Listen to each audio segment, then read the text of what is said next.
إن الحمد لله نحمده ونستعينه ونستغفره ونعوذ بالله من شرور أنفسنا وسيئات أعمالنا من يهده الله فلا مضل له ومن يضلل فلا هادي له وأشهد أن لا إله إلا الله وحده لا شريك له وأشهد أن محمدا عبده ورسوله أما بعد فإن خير الكلام كلام الله وخير الهدي هدي محمد صلى الله عليه وسلم وشر الأمور محدثاتها وكل محدثة بدعة وكل بدعة ضلالة وكل ضلالة في النار أما بعد. Toujours dans traduction et quelques commentaires du livre Al-Qawl al-Mufid fi Adillat al-Tawhid, Cheikh Mohammed ibn Abd al-Wahhab al-Wasabi, hafidhahullah ta'ala. La semaine dernière, on avait entamé le chapitre du jugement de construire des mausolées ou des monuments au-dessus des tombes. On avait lu la première parole de l'imam al-Shawkani, rahimahullah ta'ala, dans son livre Sharh al-Sudur, bi tahrimi raf'i al-qubur, et nous continuons, incha'Allah, la lecture d'une deuxième citation de l'imam al-Shawkani, rahimahullah ta'ala, cette fois-ci dans son livre Nail al-Awtar. قال المؤلف حفظه الله تعالى وقال الإمام الشوكاني أيضا رحمه الله تعالى عند شرحه لحديث ولا قبرا مشرفا إلا سويته كما في النيل فيه أن السنة أن القبر لا يرفع رفعا كثيرا من غير فرق بين من كان فاضلا ومن كان غير فاضل والظاهر أن رفع القبور زيادة على القدر المأذون فيه محرم وقد صرح بذلك أصحاب أحمد وجماعة من أصحاب الشافعي ومالك والقول بأنه غير محظور لوقوعه من السلف والخلف بلا نكير كما قال الإمام يحيى والمهدي في الغيث لا يصح لأن غاية ما فيه أنهم سكتوا عن ذلك والسكوت لا يكون دليلا إذا كان في الأمور الظنية وتحريم رفع القبور ظني ومن رفع القبور الداخل تحت الحديث دخولا أولويا القبب والمشاهد المعمورة على القبور وأيضا هو من اتخاذ القبور مساجد وقد لعن رسول الله صلى الله عليه وسلم فاعل ذلك كما سيأتي. L'imam al-Shawkani rahimahullah ta'ala a dit dans son livre Nail al-Awtar, qui est l'explication du livre Muntaqa al-Akhbar. Nail al-Awtar, Sharh Muntaqa al-Akhbar. Et Muntaqa al-Akhbar est un livre de qui? Man yadhkur? Là. L'imam? Les Walid, Cheikh al-Islam ibn Taymiyyah. Du père, ou du grand-père de Cheikh al-Islam ibn Taymiyyah a fait un livre Muntaqa al-Akhbar qui est un recueil de hadiths et l'imam Shawkani rahimahullah en a fait une explication qu'il a intitulée Nailu al-Awtar. Il dit, lorsqu'il explique le hadith du prophète sallallahu alayhi wa sallam, ni une tombe élevée sans que tu ne l'aplanisses. Il dit, l'imam Shawkani rahimahullah, il y a dans cela que la preuve que la sunna concernant les tombes est qu'elles ne doivent pas être élevées. Et on avait vu la semaine dernière que l'élévation autorisée ne doit pas dépasser un empan. Et que les tombes ne doivent pas être élevées sans faire de distinction entre le mort, entre le défunt qui avait une valeur comme celui qui n'en a pas. Que le défunt avait des mérites ou qu'il n'en avait pas. C'est-à-dire que ce soit un savant, que ce soit un gouverneur ou autre, il n'y a pas de différence dans cela. Toutes les tombes doivent être aplanies. Et ce que l'on retient de ce hadith également, c'est que d'élever les tombes au-dessus de la hauteur autorisée est interdit. Et c'est ce qu'a attesté l'imam Ahmed et des partisans de l'imam Shafi'i et de l'imam Malik, et l'imam Malik également. Et quant à certains qui disent que cela n'est pas interdit car il y a parmi les salafs chez qui ces choses étaient présentes sans qu'ils ne parlent, sans qu'ils ne condamnent, il dit, le Shawkani rahimahullah, que le fait de ne pas condamner ne veut pas dire que cela est autorisé. Il y avait des circonstances qui ont fait qu'ils ne pouvaient pas condamner ce genre de choses. Et le prophète sallallahu alayhi wa sallam a maudit celui qui fait cela, c'est-à-dire de construire ou de surélever des tombes, comme cela va être cité un peu plus tard.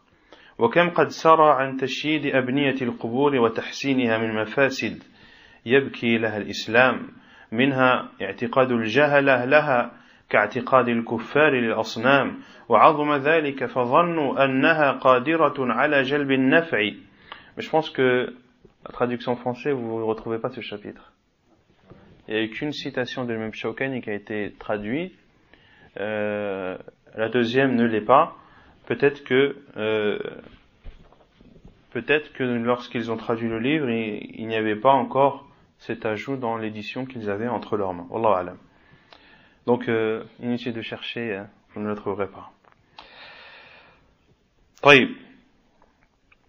منها اعتقاد الجهلة لها كاعتقاد الكفار للأصنام وعظم ذلك فظنوا أنها قادرة على جلب النفع ودفع الضرر فجعلوها مقصدا لطلب قضاء الحوائج وملجأ لنجاح المطالب وسألوا منها ما يسأله العباد من ربهم وشدوا إليها الرحال وتمسحوا بها واستغاثوا وبالجملة أنهم لم يدعوا شيئا مما كانت الجاهلية تفعله بالأصنام إلا فعلوه فإن لله وإنا إليه راجعون.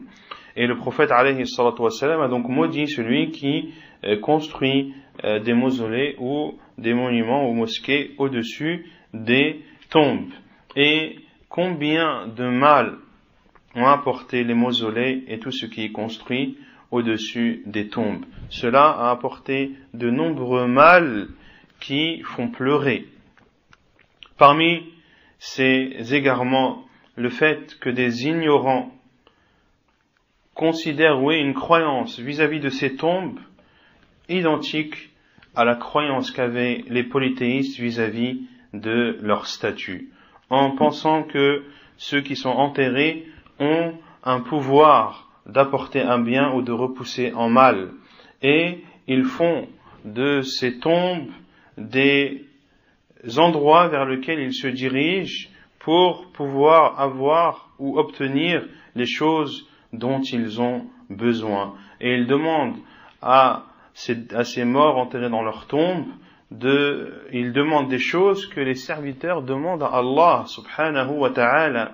Ils voyagent vers ces tombes, ils s'essuient dessus, ils demandent secours à ceux qui sont enterrés dans ces tombes, et de façon générale, il n'y a pas une chose que faisaient les polythéistes vis-à-vis de leurs idoles sans que ces mêmes personnes le font vis-à-vis de ceux qui sont enterrés dans ces tombes. فَإِنَّ لِلَّهِ وَإِنَّا إِلَيْهِ رَاجِعُونَ.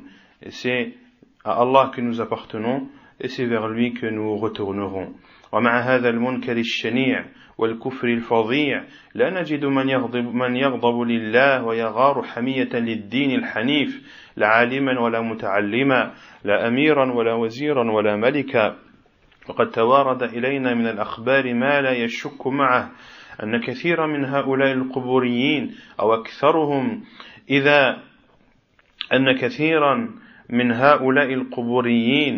أو أكثرهم إذا توجهت عليه يمين من جهة خصمه حلف بالله فجرا.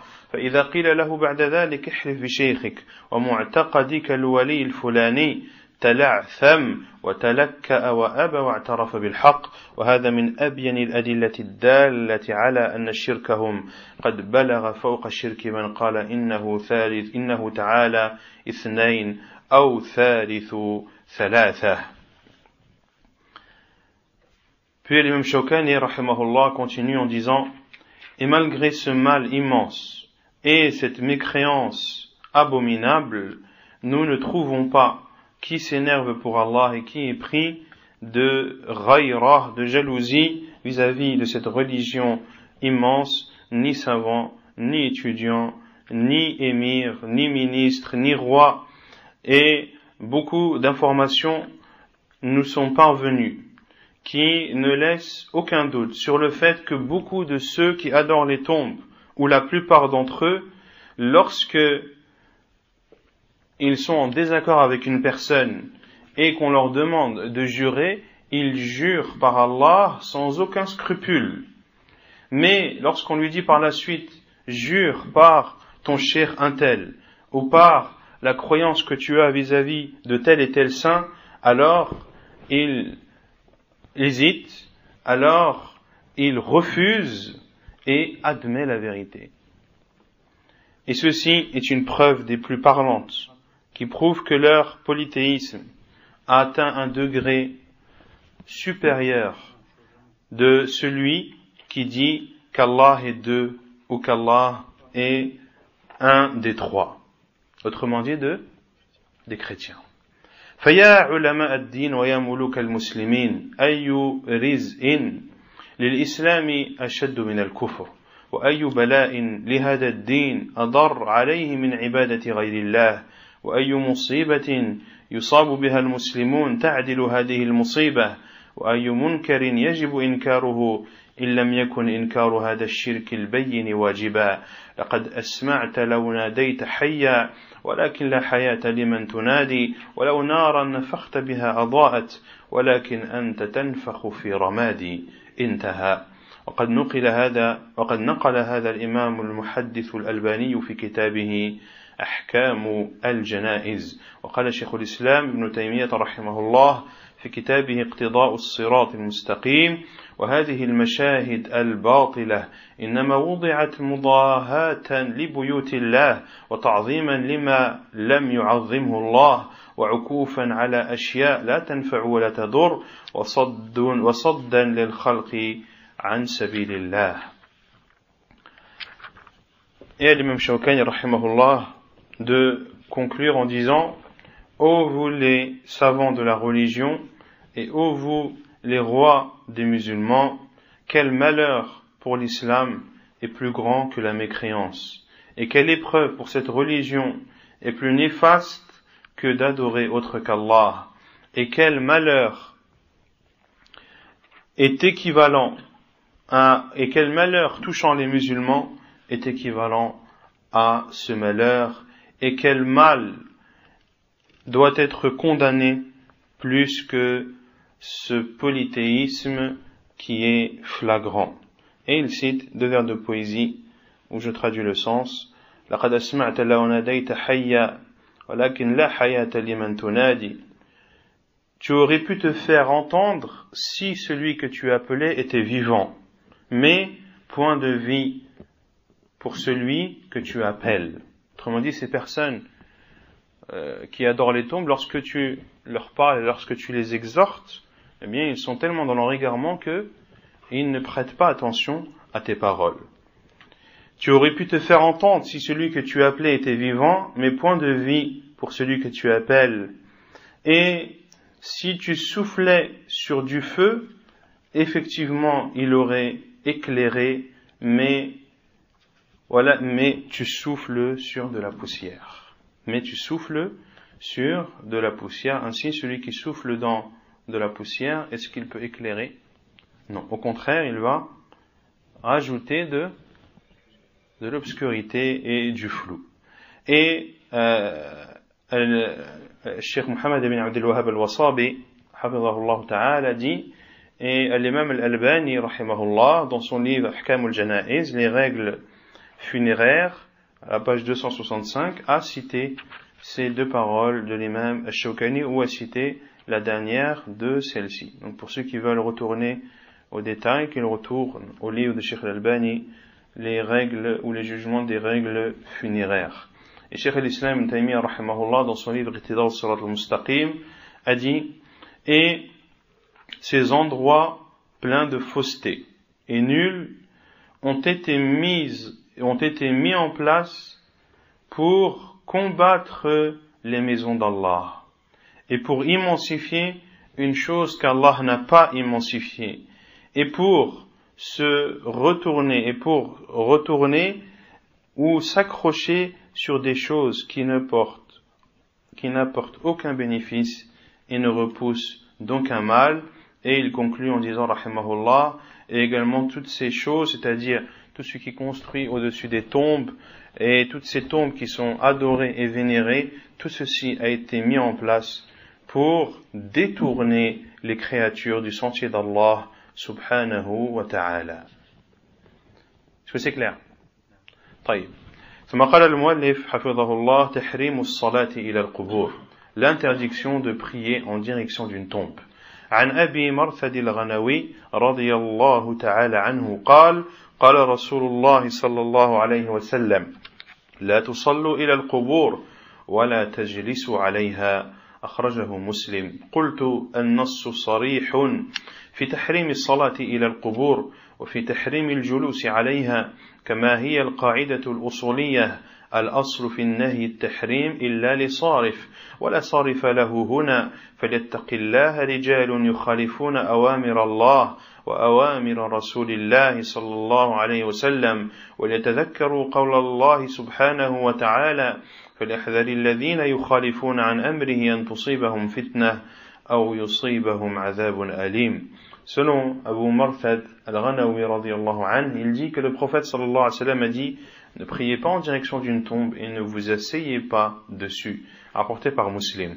Cheikh al-Wasabi hafidhahullah dit que ce hadith est une preuve claire de l'interdiction de prier en direction d'une tombe ainsi que de l'interdiction de s'asseoir dessus. Et comme la règle dans les bases du fiqh est claire en disant que la base dans une interdiction une interdiction est at-tahrim. C'est l'interdiction, sauf s'il y a une chose qui vient exclure ceci. Et point d'exclusion, au point de chose qui sort du lot, ainsi, ces personnes qui contredisent les ordres d'Allah et les ordres de son prophète sallallahu alayhi wa sallam, qu'ils craignent Allah et qu'ils se rappellent de la parole d'Allah azza wa jal, que prennent garde ceux qui vont à l'encontre de ses commandements, que ne les touche une tentation ou qu'ils soient victimes ou que ne les frappe un châtiment douloureux. Surat An-Nur, le verset 63. ثم قال المؤلف حكم الزيارات السنوية المحددة لبعض القبور.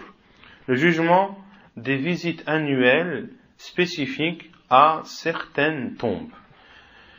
سؤال هل هذه الزيارات السنوية المحددة لبعض القبور والتي يقع فيها الرقص والاختلاط وغير ذلك من أنواع المنكرات فهل يقرها الشرع؟ الجواب ولله الموفق والله الموفق للصواب.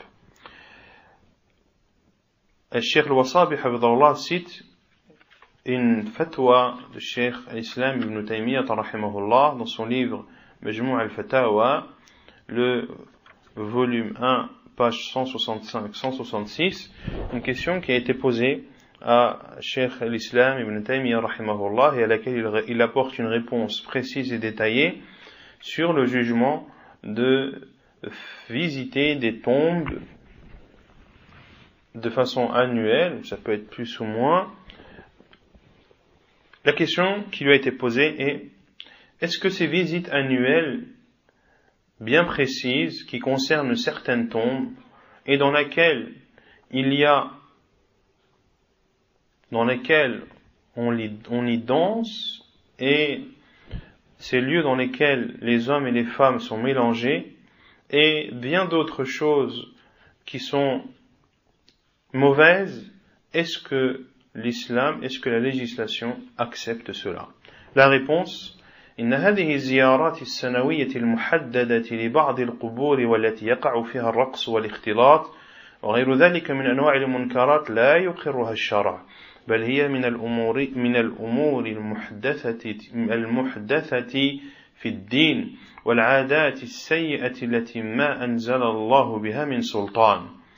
Ces visites annuelles précises qui concernent certaines tombes et dans laquelle, autour desquelles il s'y trouve, où on y danse et dans lesquelles les hommes et les femmes sont mélangés, et bien d'autres choses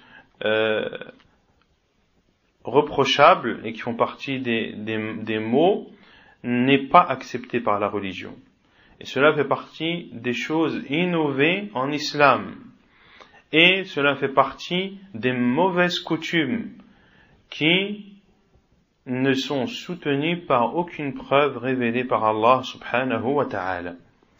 والواجب على المسؤولين ثبتنا الله وإياهم على الحق والعلماء وفقنا الله وإياهم أن يغيروا مثل هذا المنكر الشنيع الذي يدعو إلى هدم العقيدة الإسلامية من قلوب الرجال والنساء بدعائهم وذبحهم ونذرهم لغير الله ويدعون إلى تدهور الأخلاق والقيم الإسلامية وقد سبقت أدلة التحذير من البدع فراجعه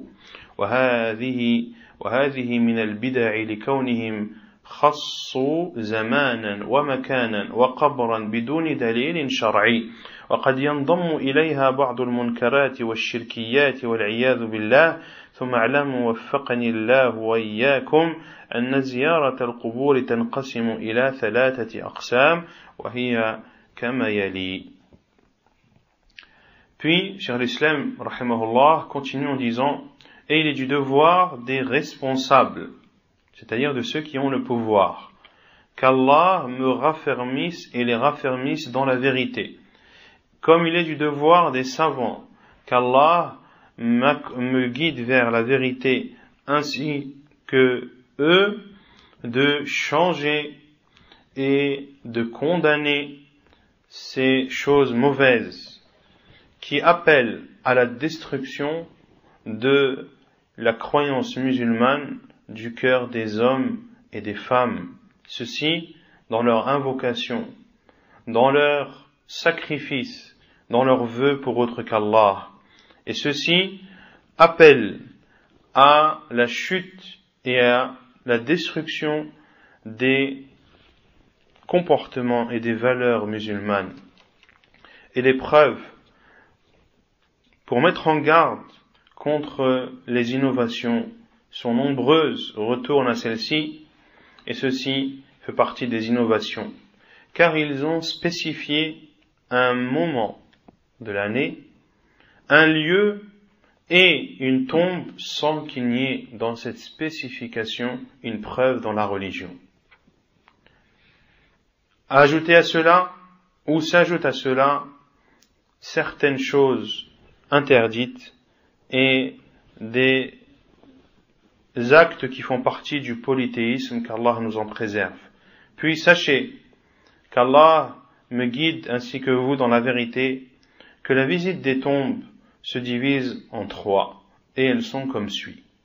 أولا زيارة شرعية ثانيا زيارة بدعية ثالثا زيارة شركية. Que les visites des tombes sont de 3 sortes. La première, la visite légiférée. La deuxième, la visite innovée. Et la troisième, la visite qui comporte du shirk, du polythéisme. أولا فأما الزيارة الشرعية فهي التي شرعها الإسلام وتوفر فيها هذه الشروط الثلاثة. Quant à la première visite, qui est la visite légiférée, c'est celle qui est légiférée en islam et qui remplit les 3 conditions suivantes.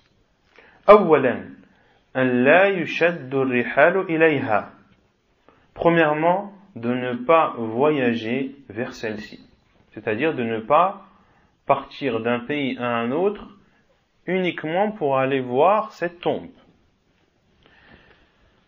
C'est pour ça qu'on le dit à plusieurs reprises, lorsque l'on se rend à Médine, on se rend pour prier dans la mosquée du prophète sallallahu alayhi wa sallam. Et en aucun cas, l'intention ne doit être d'aller visiter la tombe du prophète sallallahu alayhi wa sallam. فعن أبي سعيد الخدري رضي الله عنه قال قال رسول الله صلى الله عليه وسلم لا تشد الرحال إلا إلى 3 مساجد مسجد هذا والمسجد الحرام والمسجد الأقصى أخرجه البخاري بلفظ لا تشد الرحال ومسلم في الحج واللفظ له ورواه البخاري ومسلم عن أبي هريرة بلفظ النفي.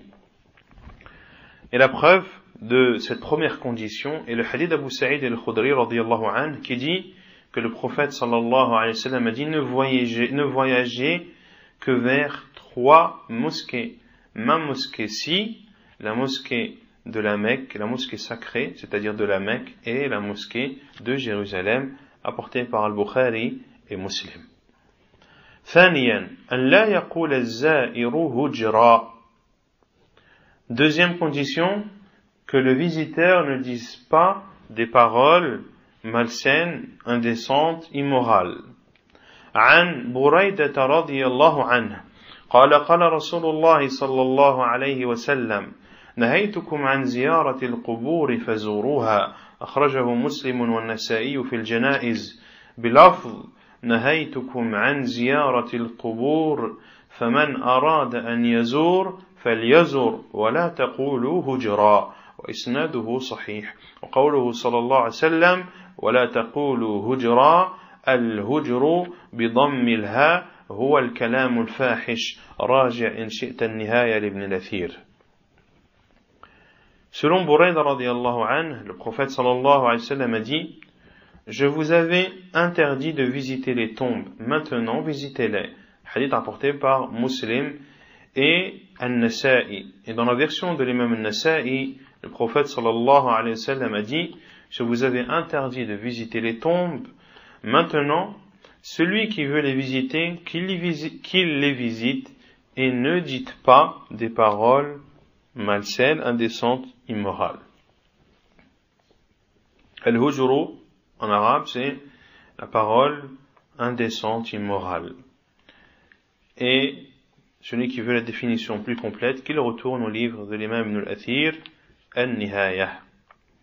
قلت فانظر رحمك الله كيف نهانا رسول الله صلى الله عليه وسلم عن القول الفاحش والباطل عند زيارة القبور وأي قول أعظم فحشا وبطلالا من أن تدعو الأموات من دون الله وتستغيث بهم من دون الله فهذا والله لهو منتهى الفحش والبطلان ولكن الأمر كما قال الله ولكن أكثر الناس لا يعلمون في 11 موضعا في القرآن الكريم وهي في الأعراف ويوسف والنحل والروم والسبأ وغافر والجاثية وصدق الله إذ يقول وما يؤمن أكثرهم بالله إلا وهم مشركون.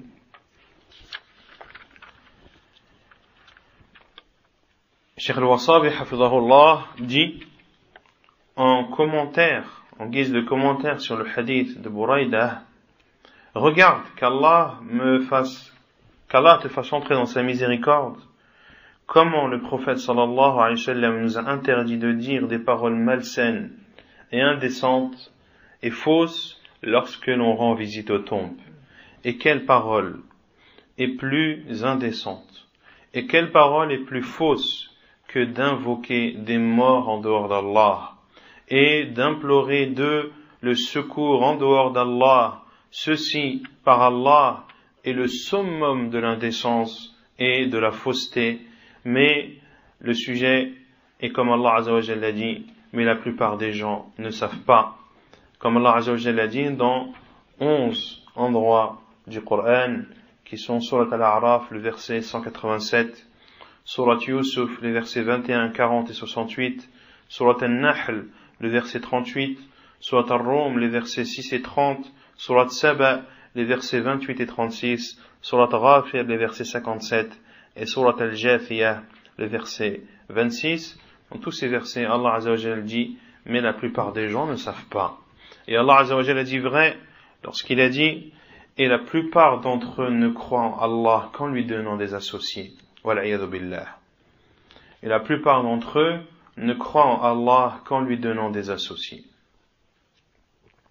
ثالثا أن لا تخص بزمن إذ لا دليل على التخصيص. Et la troisième condition, c'est de ne pas spécifier la visite à un moment bien donné ou particulier car il n'y a aucune preuve qui vient spécifier cela. Donc les trois conditions pour que la visite soit légiférée, la première est qu'on ne doit pas voyager vers celle-ci. Deuxièmement, de ne pas dire des paroles malsaines et indécentes. Et troisièmement, de ne pas consacrer un moment particulier pour aller visiter ces tombes. ثانيا وأما الزيارة البدعية فهي التي تفقد شرطا من هذه الشروط فضلا عن أكثر. Quant à la deuxième sorte de visite qui est la visite innovée, Cheikh Hafidahullah nous simplifie en nous disant que toute visite qui est dépourvue d'une des trois conditions précédemment citées ou de plus est une visite innovée. Si une des conditions n'est pas respectée, à savoir de celui qui se rend, qui voyage pour visiter, eh bien, cela est une visite innovée.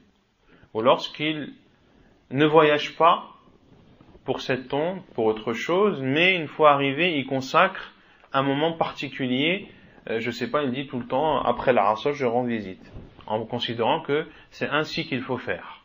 En considérant que c'est ainsi qu'il faut faire, eh bien, c'est une visite innovée, et également s'il dit des choses malsaines et fausses, que ce soit invoquer ce mort, lui demander le secours, lui demander quelque chose que ce soit, eh bien, dans ce cas, cela est considéré comme une visite innovée et peut-être même considéré comme une visite comportant du polythéisme, et c'est la troisième sorte de visite que cite le Cheikh Hafidahullah. وأما الزيارة الشركية فهي التي وقع صاحبها في نوع من أنواع الشرك بالله كدعاء غير الله أو الذبح لهم أو النذر لهم أو الاستغاثة بهم أو الاستعاذة بهم أو طلب الولد أو طلب المدد أو المطر أو الشفاء أو دفع عدو وضر وجلب نفع إلى غير ذلك من أنواع الشركيات.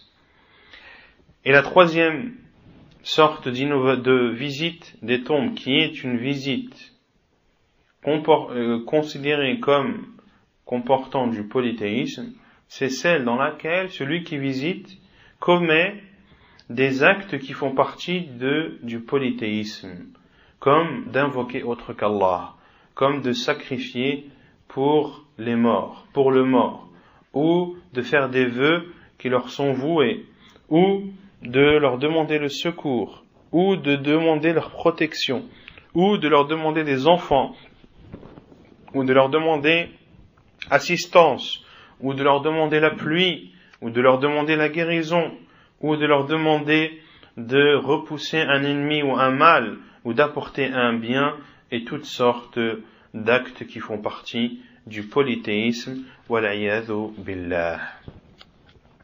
ثم قال المؤلف حفظه الله حكم من جعل المقابر طرقا وملاعب. Le jugement de faire des tombes des chemins, des routes ou des endroits de jeu. سؤال هل يجوز جعل المقابر طرقا ومواقف للسيارات وبناء الدكاكين عليها وغير ذلك من أنواع الإهانة. La question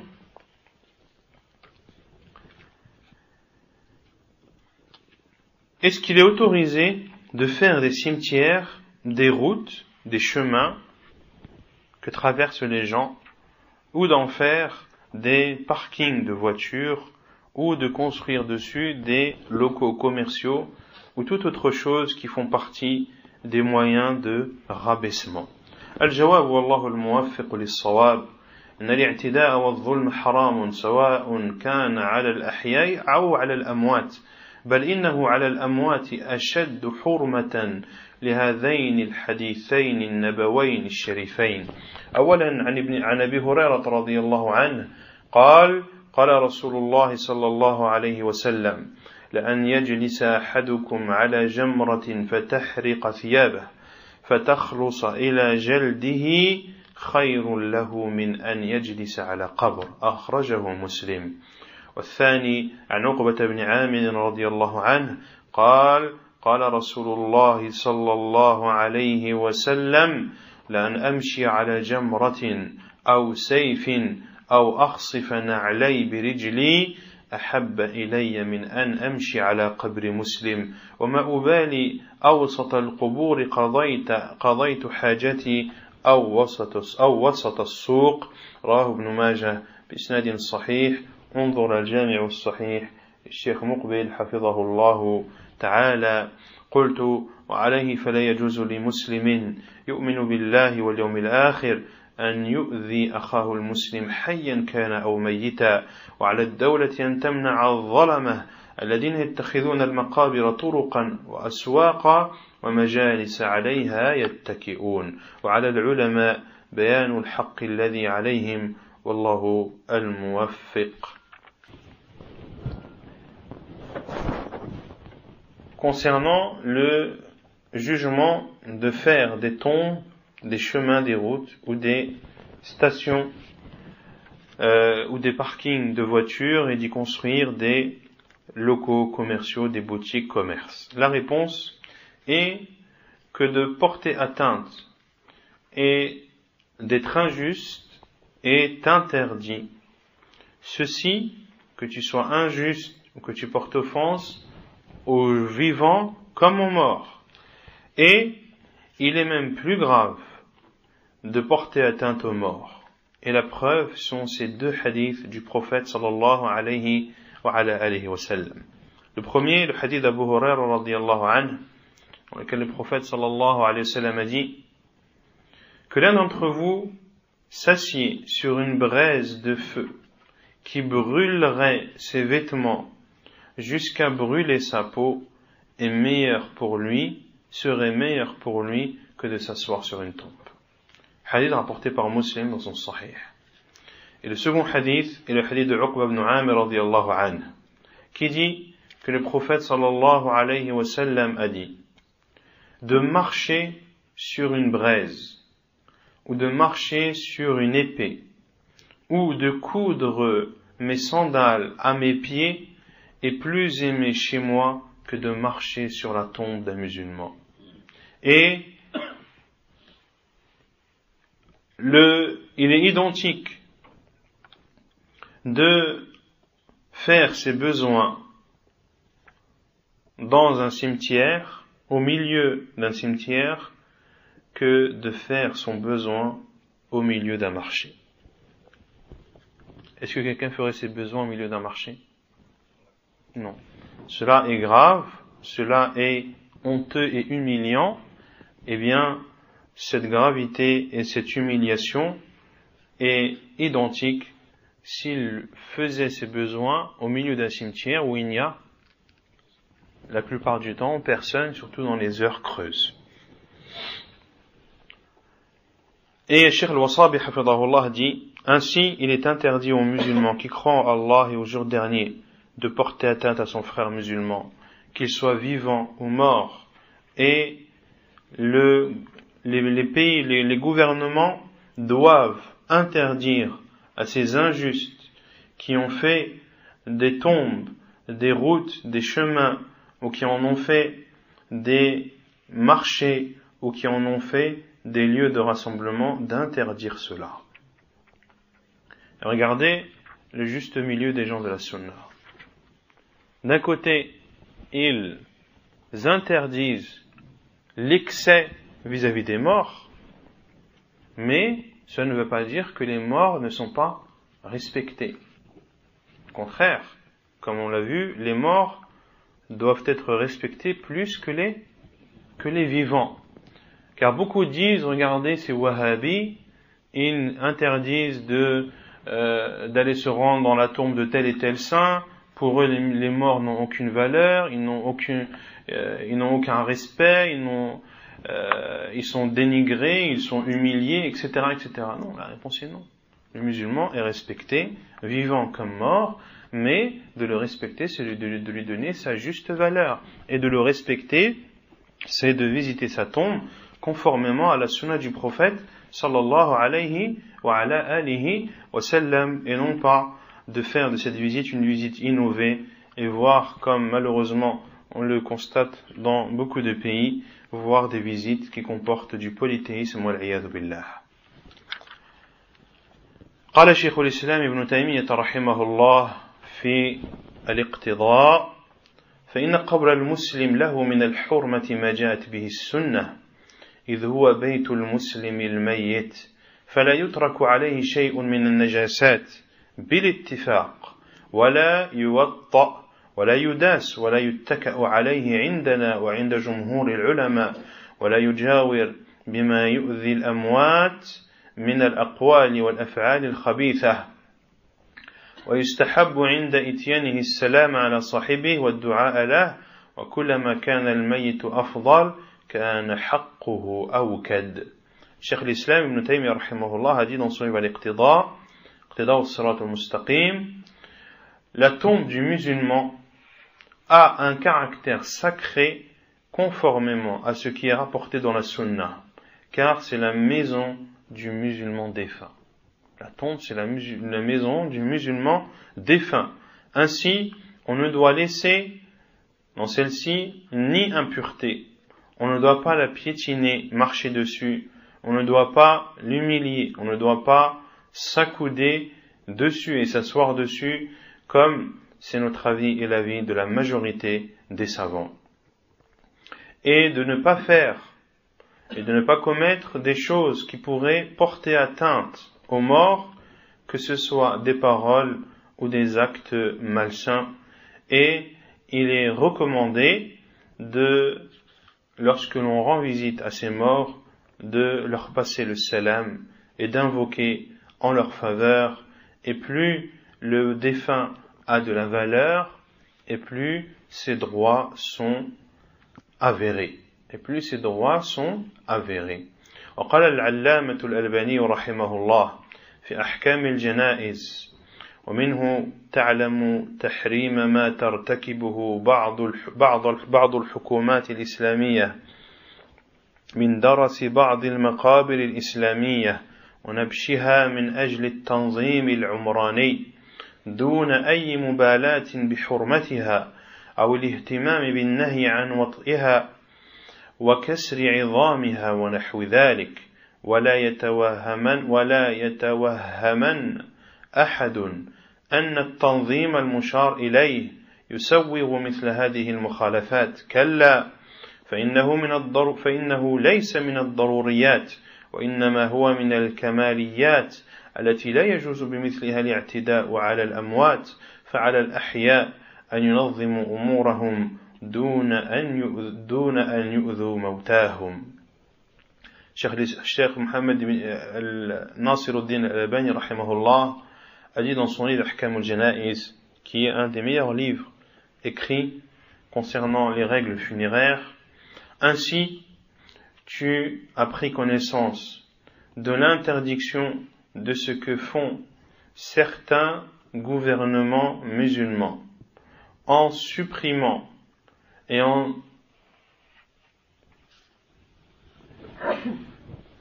supprimant certains cimetières musulmans et en nabshiha, et en profanant ces tombes pour justification une restructuration urbaine, sans prêter attention au caractère sacré de ces tombes, ou de se préoccuper de l'interdiction de marcher dessus et de casser ses os. Car dans le hadith, le prophète sallallahu alayhi wa sallam a dit: كسر عظم الميت كسر عظم المسلم حيا ككسره كسر عظم المسلم ميتا ككسره حيا. De casser l'os d'un musulman défunt est comme de lui casser lorsqu'il est vivant. Et Cheikh Al-Albani rahimahullah dit, et que personne ne pense que ces restructurations urbaines auxquelles il a été fait allusion peuvent justifier ces interdictions. Bien au contraire, cela ne fait pas partie des choses essentielles. De refaire l'urbanisme ou autre, cela ne fait pas partie des choses essentielles, mais cela fait partie des choses superficielles, et en aucun cas cela ne pourrait autoriser une telle atteinte envers les morts. Et il dit, rahimahullah, une parole très belle, ainsi les vivants doivent gérer leur sujet sans porter atteinte à leur mort. Sans porter atteinte à leur mort. La terre d'Allah n'est-elle pas assez vaste pour refaire une restructuration urbaine en excluant les cimetières? La réponse est oui.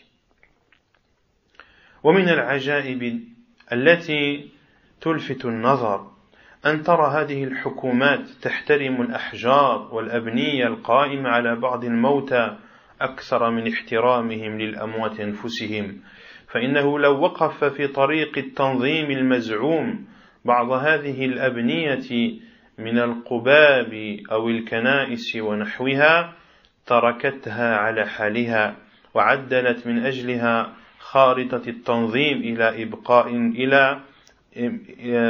من أجلها خارطة التنظيم إبقاء عليها لأنها يعتبرونها من الآثار القديمة، وأما قبور الموتى أنفسهم فلا تستحق عندهم ذلك التعديل انتهى. Et parmi les choses les plus étonnantes qui attirent l'attention, c'est de voir certains de ces gouvernements qui respectent des pierres et des monuments construits au-dessus des tombes plus que le respect qu'ils ont envers les morts eux-mêmes. Et si était présent dans la carte qu'ils ont tracée ou qu'ils ont construite, si y est présent certains de ces mausolées ou des églises ou autres, eh bien ils les laissent intactes et ils les laissent telles quelles et revoient leur copie concernant cette restructuration urbaine, car ils considèrent cela comme des comment on pourrait traduire ça? Comme des vestiges, barakallahu fik, comme des vestiges anciens qui en aucun cas ne doivent être détruits ou remis en cause. Et quant aux tombes des morts, eh bien, chez eux, elles ne méritent pas une justice équivalente. Intaha. Fin de citation de Cheikh Al-Albani, rahimahullah ta'ala. وسئل الشيخ مقبل بن هادي الوداعي حفظه الله تعالى عمن جعل المقابر سوقا كما في قمع المعاند، فأجاب: المقبرة تعتبر بيوت الموتى، فلا يجوز لأحد أن يجلس على قبر، ولا يجوز أن تمر السيارات على المقبرة، ولا أن يجلس على قبر، ولا أن يمر الناس على المقبرة، ولا أن يحول موضع المقبرة إلى ملعب ولا معهد ولا مدرسة ولا مسجد إلى غير ذلك من المصالح. والواجب على المسلمين أن يتناهوا عن هذا، حتى لو بنيت بيتا من 5 طوابق وأكثر وهو على المقبرة فلا يجوز أن تسكن فيه، لأن النبي عليه الصلاة والسلام نهى عن الجلوس على القبر. انتهى بتصرف. Et الشيخ مقبل ibn Hadi al-Wadi'i rahimahullah ta'ala a dit, lorsqu'il a été questionné sur le fait de faire d'une tombe un marché, il a répondu: al-maqbaratu, le cimetière est considéré comme la maison des morts.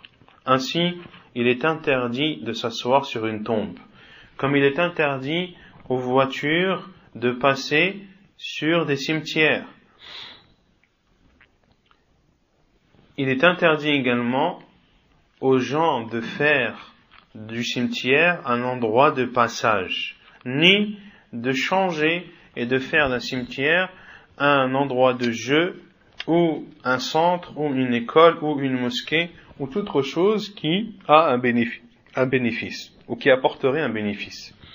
Et il est du devoir des musulmans de stopper cela.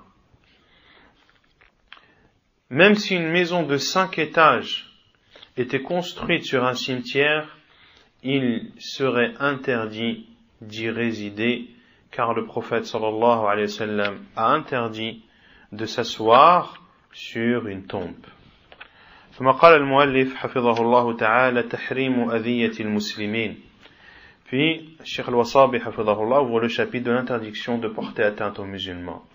قال الإمام الترمذي رحمه الله في جامعه حدثنا يحيى بن أكثم والجارود بن معاذ قال حدثنا الفضل بن موسى حدثنا الحسين بن واقد عن أوفى بن دلهم عن نافع عن ابن عمر قال صعد رسول الله صلى الله عليه وسلم المنبر فنادى بصوت رفيع فقال يا معشر من قد أسلم بلسانه ولم يفض الإيمان إلى قلبه لا تؤذوا المسلمين ولا تعيروهم ولا تتبعوا عوراتهم فإنه من تتبع عورة أخيه المسلم تتبع الله عورته ومن تتبع الله عورته يفضحه ولو في جوف رحله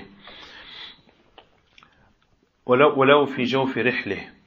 رجال السند يحيى بن أكثم هو الفقيه القاضي وفي التقريب صدوق وفيه كلام انظره في التهذيب لكنه هنا مقرون بالجارود والجارود بن معاذ وثقه النسائي كما في التهذيب والفضل بن موسى وثقه غير واحد والحسين بن واقد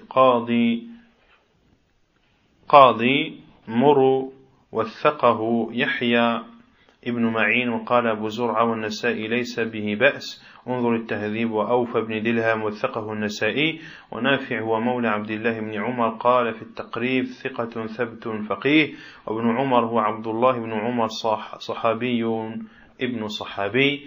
قلت في الحديث صحيح والحمد لله وفيه تحريم أذية المسلمين وتحريم تعييرهم وتحريم تتبع عوراتهم وصححه الشيخ الألباني رحمه الله في صحيح الجامع وانظر الجامع الصحيح للشيخ مقبل رحمه الله تعالى. Donc l'interdiction de porter atteinte aux musulmans, et Cheikh al-Wasabi hafidhahullah cite le hadith apporté par At-Tirmidhi rahimahullah et authentifié par Cheikh al-Albani, entre autres, selon Abdullah ibn Umar radiyallahu anhu, qui raconte que le prophète sallallahu alayhi wa sallam est monté sur le minbar et a exhorté les gens en élevant sa voix sallallahu alayhi wa sallam et en disant: ô vous qui vous êtes soumis par vos langues mais pour lesquelles la foi ne s'est pas encore répandue dans le cœur, ne portez pas atteinte aux musulmans, ne vous moquez pas d'eux et ne suivez pas leurs défauts, car celui qui suit les défauts de son frère musulman, Allah suivra son défaut, et celui à qui Allah Azza wa Jal suit son défaut, eh bien il yafdahhu, il le dévoilera même au fin fond de sa maison. Il le dévoilera même au fin fond de sa maison.